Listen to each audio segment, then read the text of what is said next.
Today we're talking about not using words in PowerPoint.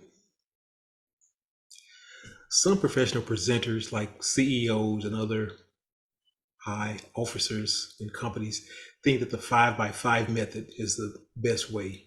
No more than 5 words per bullet and no more than 5 bullets per page.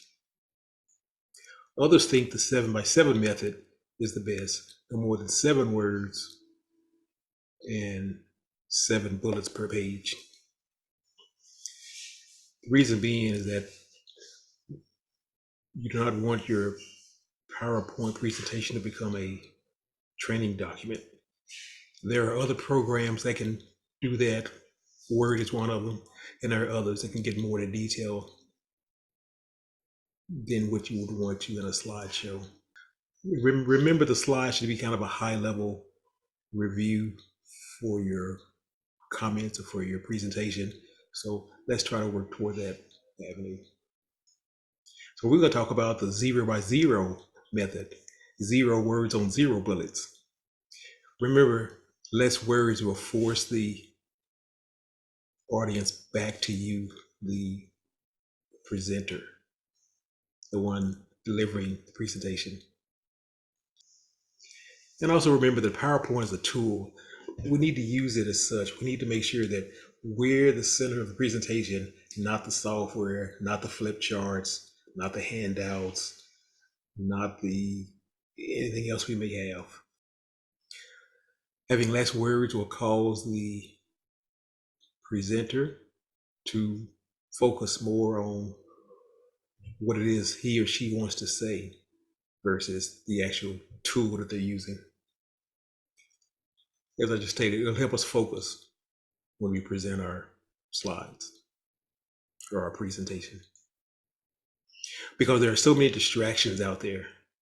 You know, there's disco balls and there's lots of other things, phone calls, people walking in and out of your presentation, things outside of the room that you cannot control, neighbors, people walking out the hall, other people giving presentations in other rooms. So you need to really focus and just be calm about the presentation.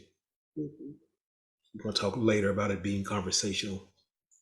And pictures are worth 1,000 words, so let's try to use more pictures and less words, since we're visual learners.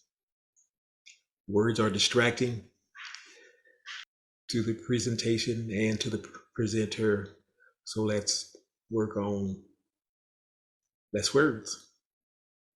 Because we want to be free with it. We want to dance like there's nobody watching. We want to just knock this thing out of the ballpark, as they say. In doing so, will make your development of your presentation quicker, which saves time. And with a lot of practice, you can get to the point where you want to be on the delivery of the presentation. It'll be sharp, it'll be refreshed, it'll be thought-provoking, and you may even do like me, come up with more points once you go live with the presentation. Plus, the file size will be smaller, which is good for having people assist you with proofing and any suggestions.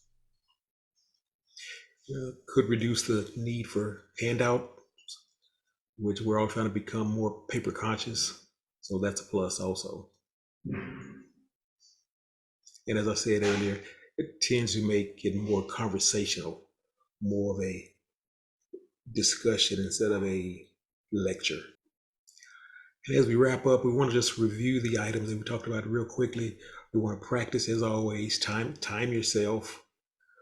You want to lay out your presentation and then try to reduce as many words as you can, and various other things we've talked about.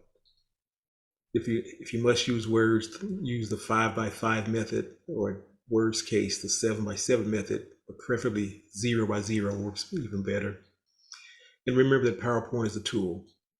So with that, try it, have fun with it, and we'll see you on the next video.